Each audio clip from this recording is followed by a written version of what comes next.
Look, before we get into the content, it's really important that you guys hit that subscribe button. We're out here every single day working for y'all, trying to hit y'all with the best content. And what motivates us to keep going is people like you. So hit the subscribe button, join the conversation, join the Deuce Gang. What he said. I'm surprised that O.J. Simpson has never worked with Quentin Tarantino. Oh, Quentin Tarantino, he works with the greats. A lot of the times he actually works with actors repeatedly over and over and over again, which I think is genius because this way the actors that he works with, they get to kind of stretch and flex their acting role by doing different characters. I think O.J. would have been dope even in like what's a good movie? No. I think it would have been good. I think he would have been good in Pulp Fiction. So Pulp Fiction had a role. Ving Rhames had a role in Pulp Fiction where he was like the boss, and he got with the gimp, and Ving Rhames got it. Come on, people. I think O.J. Simpson could have done that role very, very well. But Quentin, he's been in movies before. He's done acting before. Of course. I think all the roles that he did were like in comedy. I forget what that. He was in Ace Ventura. No, not Ace Ventura. Excuse me. It was some comedy thing. He was in National Lampoons. He was in National Lampoons. It's one of those type of movies for sure. The comedy movies. Yeah. He could definitely do it. I don't know if he could be in Quentin Tarantino's movies, but one thing that's good is if he was in the Quentin Tarantino movie, he would be getting paid. Well, that's the thing. Yeah, right. Quentin is saying. I'm sorry. This must hurt your heart because you're a honor thy mother and thy father. My white brothers and sisters, you know I love you guys, but this is some real white boy shit. Quentin Tarantino reveals that he has vowed to never give his mom a penny of his film directing fortune. So this was a vow he made when he was a child, a personal pledge, as it were. So he recalled an experience in which his mother sided with his teachers when he was scolded for writing screenplays in school when he was just 12. After getting in trouble, he says that his mom, quote, was bitching at me about that. And then in the middle of her little tirade, she said, oh, and by the way, this little writing career with the finger quotes and everything, this little writing career that you're doing, this shit is over. And then he said, when she said that to me in that sarcastic way, I go, I can't believe she growled. I can't believe she growled too when she said over. That's so wrong. She did. And then his response was, okay, lady, when I become a successful writer, you will never see one penny from my success. There will be no house for you. There will be no vacation, no Elvis Cadillac for you, mommy. Nope. You get nothing because no soup. Said that. Nothing. No soup for you. No soup for you. Now, when he was asked, hey, did you stick to that? He did say, yeah, I helped her out when she was in a jam with the IRS, but there was no houses and no Cadillacs, period. So he actually left his mom out. She got shit. Listen, let me say something to you. I recall a moment when I used to go to the studio on a regular basis, and my mom was like, why are you always going to the studio? Da, da, da, da, da, da. None of my friends who were going to the studio, I've never seen any of their moms react that way. I'm sure they did, but I didn't see it. So I said, mommy, you know what? This is ridiculous. All my friends' parents support them. You're the only one who doesn't do it. I actually said this. I'm surprised I'm still breathing. I said this to her. and I never threatened her that I wouldn't give her anything if I made it, but I just said, you're the only one who doesn't do it. And ever since then to this day, I am 37. My mom still asks if I make music. Right. So I guess the point that I'm trying to make is this is some white boy shit. What the hell are you talking about? I disagree. She gave you life. She birthed you. She fed you. She clothed you. That teacher that you're talking about that got you in trouble for writing, how you think you got to that school? Who do you think put you in that school? Who do you think put food in your tum-tum, put clothes on your back for you to go to that school? Your mom. What are we talking about here?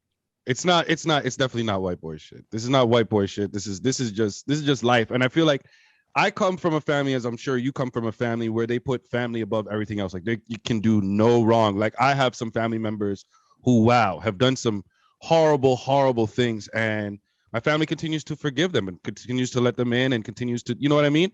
And that's how we were raised. We're island babies. You know what I mean? That's how you're raised when you're from the third world, because you have to stay strong to your family because of how dangerous the world is, right? But I say that to say this. There are parents out there that simply giving birth and doing what you're supposed to do because you gave birth cannot just be seen as enough. And they see that as that's all I need to do and everything else doesn't matter. I don't need to support your dreams, or I don't need to support all the other things that you want to do because I'm too busy paying the bills, putting food on your table, putting clothes on your back, doing all of these other things for you. There's more to parenting than just that. You have to understand, when you give birth to a child, it's never that child's choice to be born. They never made the choice to be born. Thank you for having that child and not getting the abortion. But once again, all decisions that are made are yours. And as a parent, your bare responsibilities as a parent is to put food on the table and clothes on the back.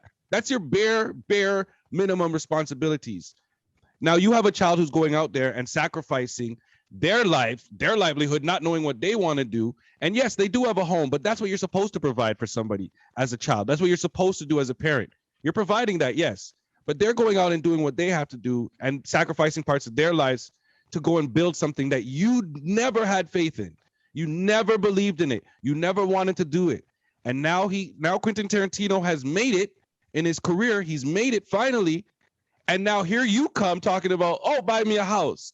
Oh, get me a car. Oh, when are we going to the Oscars? What? So just to be clear, in that interaction that Quentin Tarantino had, I haven't seen the full interaction, but I don't recall him saying that his mom actually asked for those things. He was just saying that she never got those things. So most people like me, I'm assuming you come up, mom doesn't have to ask. Sister doesn't have to ask. You're just getting it. So Quentin, from this, it just sounds like he just never offered. Nobody's saying he did say that he did say that he helped her with her IRS problem. Yeah, to keep her out of jail. But I'm talking about the other perks.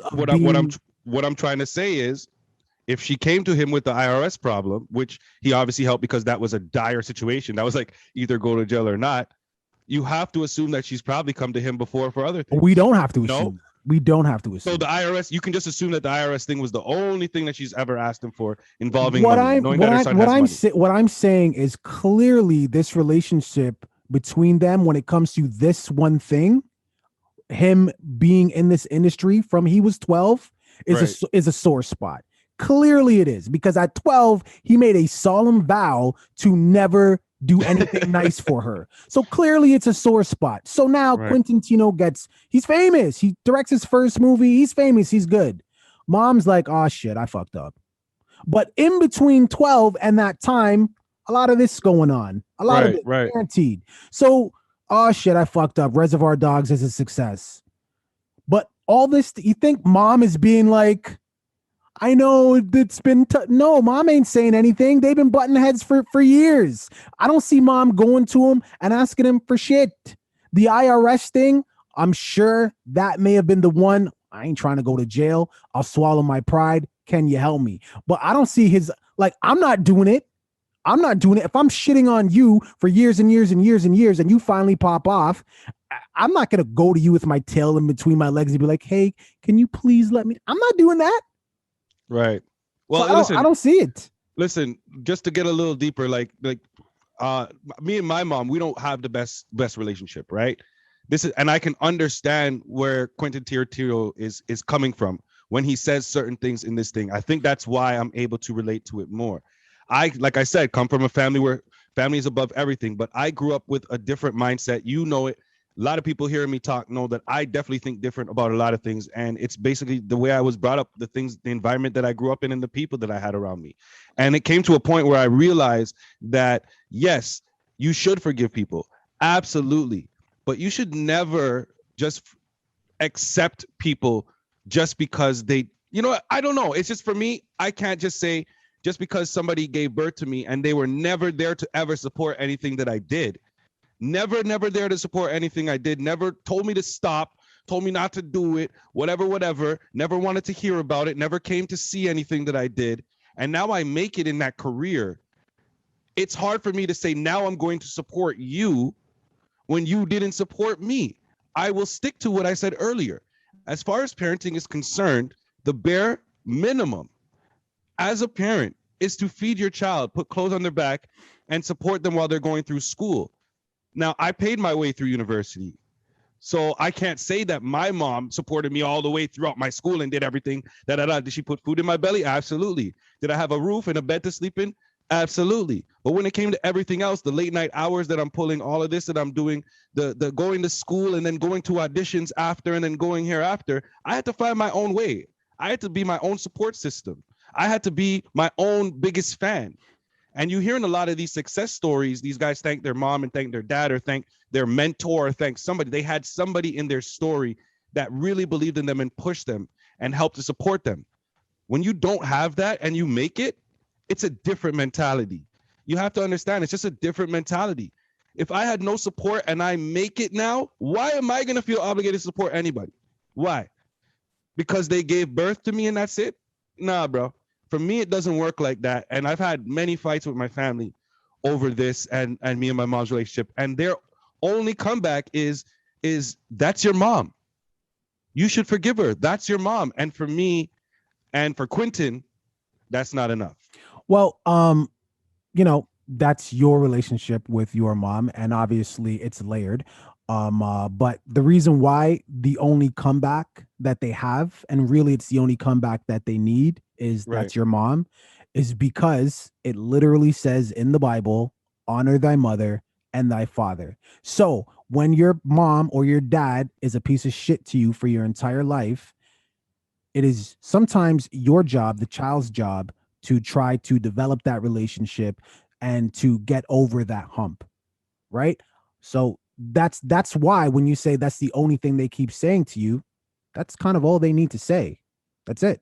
But viewing public, again, I do think this is some white boy shit, Quentin Tarantino. No, you really got to stop saying that. I just gave you a story that disproves that. You got to stop saying that. I think so. But viewing public, what are your thoughts here? Don't forget to leave it in the comments, like and subscribe. Also, let us know your favorite Quentin Tarantino movie. Mine's would be a toss-up between Jackie Brown and Pulp Fiction. He's got a lot of them, a lot of greats, but it would have to be between one of those. Do you have a fave? I mean, if you don't say Kill Bill, I mean, I know it was only a one scene or a few scenes that he directed in one of the movies, but still, it was good. Yeah, Kill Bill's awesome, but just Jackie Brown, man. Come on. Leave it in the comments. Don't forget Pam Grier. Okay, first of all, Pam Grier. Don't ever ask my opinion if you're gonna go and give me my opinion after. Well, I mean, if your opinion's bad. Gave you asked me, I gave you an answer like, no Jackie Brown? No, nigga. Kill Bill. I said it. Yeah, but if it's bad, it's my responsibility. Okay, leave it in the comments. I appreciate you. And that goes for you too, viewing public. You say some bullshit. Anyways, leave it in the comments. Don't forget to like and subscribe, man. Deuces. Guy says Kill Bill. Yo, thanks for watching that video, making it all the way to the end. You made it this far. You have to like. Please subscribe and comment on the video as well. Join the conversation. Absolutely. We finally hit our goal of 500 subscribers. Yes, we are trying to get to 1,000. And we can only do that with your help. You can start by watching that next video. You see that tiny little icon? Click on that icon, rinse and repeat. Deuces. Deuce.